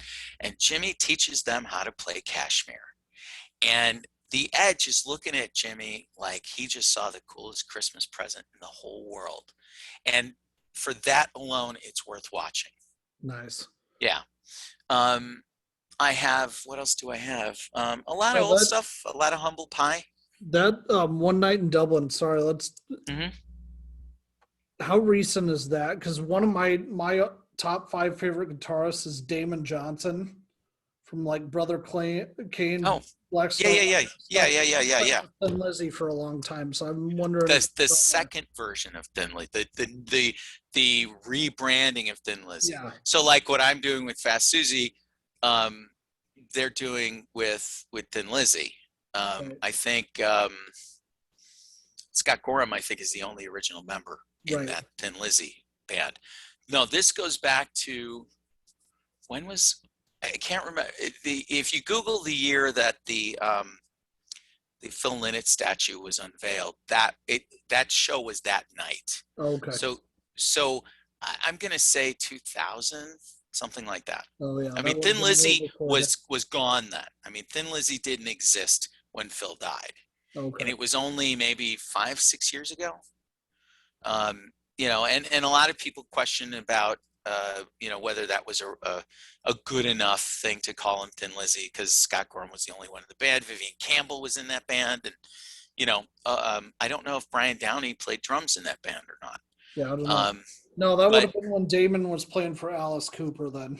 okay, okay. I have a lot of old Alice. My listening tends to be older.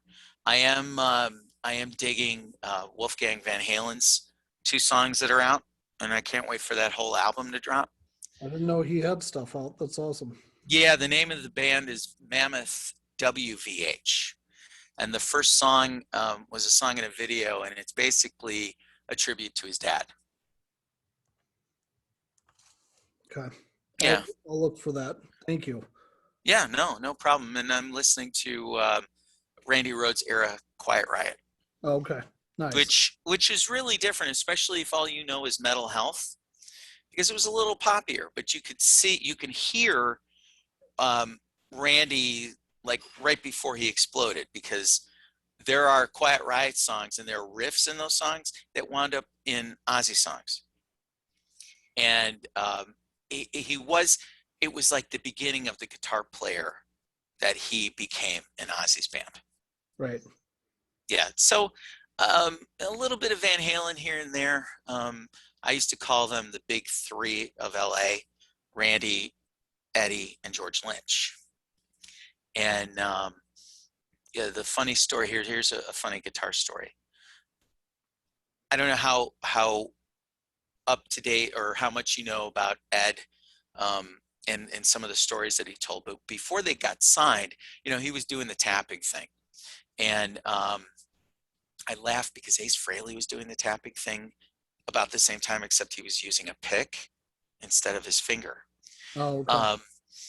The end of the Shock Me solo on Kiss Alive 2, he's tapping, but he's using that's what guitar that pick. is. Okay. Yeah. I could never figure out if he was doing tapping or what he was doing. Yeah, but he never used a finger. He used the side of the guitar pick. But Ed used to tell a story about before they got signed, they would play the Whiskey and the Starwood and all this and that. And whenever he tapped, he would turn around so nobody could see, because he said there was always some guy right in front of me watching, looking like he was taking notes. That guy was George Lynch. Nice. So yeah, so the 3 of them were the big 3 in LA. So I've got a lot of those. I've got classical, because it doesn't leave me. Baroque era classical, which is like Bach. Think of Yngwie Malmsteen, but a lot slower. Right. I'm into classical. Haydn is my favorite composer. Okay. Bach and Albinoni and late era Beethoven for me. So, you know, I listen to a lot of that. That's especially like when I'm traveling and I'm sitting on an airplane and I don't want to think. I just put on, I've got some Bach harpsichord CDs on the phone, and I just kind of just lose myself in that. And I don't have to, if I listen to rock music in my head, I'm trying to figure out what somebody's playing. Yeah. So for me, for classical, it's Haydn, Vivaldi, and then Bach in that order are kind of my top 3. Vivaldi is fantastic. I mean, if you can wrap your hands around some of the violin pieces and can mimic some of that, violin players are another group of musicians that I do this to, because you develop this soul and this feel that, and there are no frets. Right. So it's all like just trying to figure out where notes are and remembering where to put your fingers, because there are no cheats, there are no lines, there are no dots. So, I mean, that's amazing. Vivaldi's fantastic. One of my high school bands was a band called Valkyrie. And I didn't know it at the time because I wasn't into German opera. But we opened the show with a bit of Ride of the Valkyries, which everybody knows is dun da da dun dun dun da da dun. Okay. Well, Wagner. Yep. right. I didn't know what it was called. I knew it was classical. I knew it was from an opera. I didn't know this. I went into this record store and I hummed it out. And I said, look, I need this. Dun, dun, dun, dun. And they handed me a Wagner album. We knew it from the old Bugs Bunny cartoon where they did the opera of Elmer Fudd chasing and trying to hunt bugs. And Elmer singing, kill the wabbit, gonna kill the wabbit. And so I literally walked into the record store and go, okay, you know, Kill the Rabbit? And the guy's like, is that a punk song? And then I went and I hummed it to him. And he didn't know it was from a cartoon, that we knew about it from a cartoon. Because my world was Bach. It wasn't even opera. Opera were, you know, fat people singing at the top of their lungs, wearing, you know, wearing a helmet and holding a spear. Yeah. You know, I didn't know any of that. So anyway, but there are all kinds of stories like that. One day I'll share with you some more, how we ruined a gym floor in my high school. Oh no. Yeah. Are you going to Summer NAMM this year? If there is one, yeah. I told the guys at Vintage that I'd love to come out. It's been a while since I've been in Nashville, so I know right now it's a little bit of a mess over there between flooding and, you know, they're still recovering from the bombing. Yeah. You know, in the pandemic, NAMM hasn't made up their mind if they're going to do an in-person or a virtual. Yeah, if they do an in-person, I'm planning on going. I got asked to demo for Siren pedals. Oh, very cool. Yeah, and so I'm going to be doing that if I go, and maybe we can have lunch one of the days or something. That would be awesome. That would be awesome. We can hang out on Broadway. And then you could see my Pro Shop guitar I have Vintage doing for me. It's Herbie the Love Bug theme. V100 Oh, how cool is that? in the white. And so I have them putting the 53 in the stripes on the front. And then I might have them do it on the back of the neck too, with the 53 in the middle of the. Oh, that's very cool. That's very cool. I think when we get to a point of a signature guitar, I think I'm going to do a V100, but with a flatter neck, like a 16-inch radius neck. Sure. I had, a long time ago, I had a Les Paul Studio that somebody had modded and flattened the neck, and I stupidly sold it. But I was fascinated by it. But there was a guitar I wanted more, so it had to go. But I like the idea of a flatter neck. Just it's one of the things I love about my Jackson is that it's a 16-inch. And I'm not really a shredder, but it just felt good. So that might be something I'll ask the guys to do. Cool. Mm-hmm. Well, thanks, man. I appreciate you joining me. I don't really have anything else for you. This has been fun. Yeah, this has been a lot of fun. I've been interviewed once back in the day, and that was gear related too. So this was fun. It was nice talking about guitars. It's nice to get away from the work day too. So sure. Nice way to end the Friday. What do you do for work normally? I'm a sales manager for a company that repairs student use devices in schools. So like schools give the kids Chromebooks or iPads or sometimes Windows laptops. The company that I work for repairs them, and we've worked with about 600 school districts across the country. Oh, wow. Nice. Yeah. And there's, until the pandemic, we were in Des Moines every fall for an educational conference where we had an exhibit, we had a booth called iTech. Okay. And God, we must have about 30 schools in Iowa. It's just facebook.com/Fast Susie. Again, it's Suzi. As we like to say, Susie went to public school, so she spells her name differently. Nice. And I will post, for those of you watching, I will post links to all this stuff in the description on the video. So Fast Susie's Facebook page, their website. Are you okay with me posting those videos you sent me from Facebook? Oh yeah. No, I mean, there's no. You're talking about the old stuff with 313? Sure. Yeah. Yeah, I mean, they're a good bunch of guys. They've moved on from me, and I wish them all the best. They're chasing their dream, and I'm chasing mine. Cool. Yeah, absolutely. And feel free to send me a friend request on Facebook, give the band a like. That would be great. And We already are friends on Facebook. I think you yeah, added me like. yeah, that's true. That's true, because we started talking in that vintage group, and Oh yeah. it's fun. It's fun and frustrating because there are guys selling vintage guitars that they don't make anymore, and I find out that they're in England. And vintage used to make a flying V, and I remember asking the guys at RBI, the distributor, "Can you get me a V?" "No, we don't make them anymore."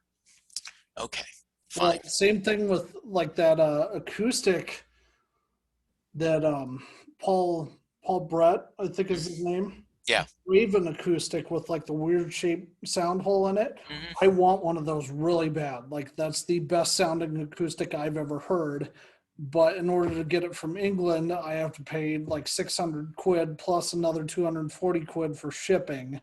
So it's like $1,000 guitar, and it's like the Are you in the artist program? I'm not. I'm small potatoes. So I doubt I'll be in it until I get probably 1,000 or more subs. Okay.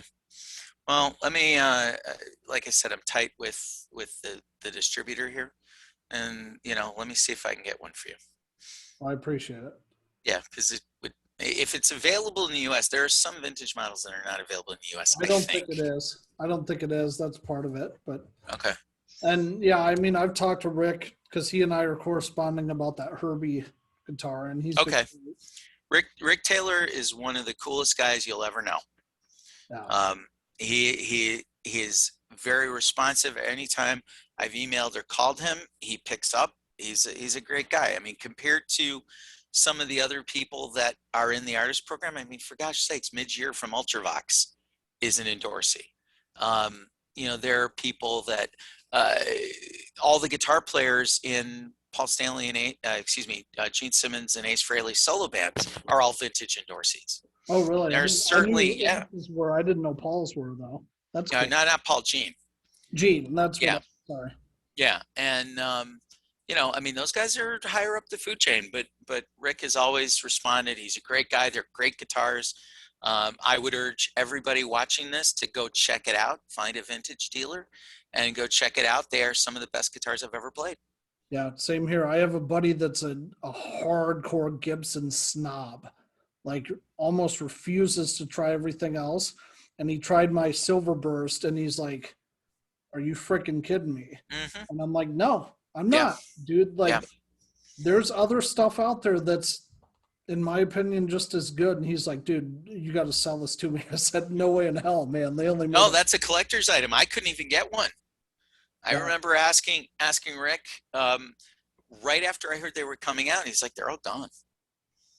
So, but I'm telling you, this guitar I would put up against any Fender Telecaster. Yeah. Anyone. I'd say the same thing about all 5 of the vintages I've owned. I'd put them up against their equivalents in a heartbeat. I wish I could get, I'm trying to remember the model number that's kind of similar to a Les Paul Jr. One pickup, a P90. Oh yeah. They have one in Sunburst, but it's the darker Sunburst like Gibson's using. And I want the one that has the yellow in the middle like they used to. Hey, I know a shop that has one in Iowa right now. Really? Yeah, the Guitar Farm in New London. My buddy Greg, he has one of those in right now because I almost bought it. Can you, would you mind connecting us? Because I really do want one of those.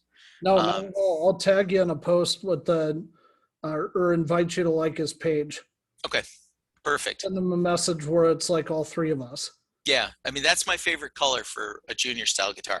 And the custom shop can paint it, but, to be fair, it's probably going to cost double. A good paint job starts at about $350. Right. So, if there's one already, and, I don't want to, I'm grateful for the attention from vintage and everything, but, I want to be able to not just always have to call him for another guitar, although he probably doesn't care, but, try not to be like a leech and just, bleed him for guitars, if you will.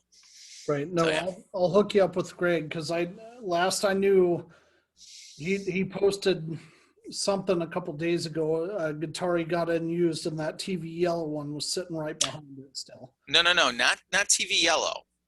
The sunburst.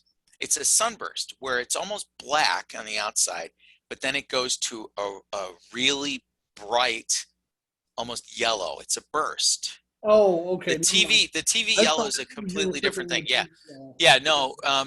Rick told me he can get me one of those, and eventually I want one of those. But this yellow burst, it's similar to the Billy Joe Armstrong Les Paul Jr.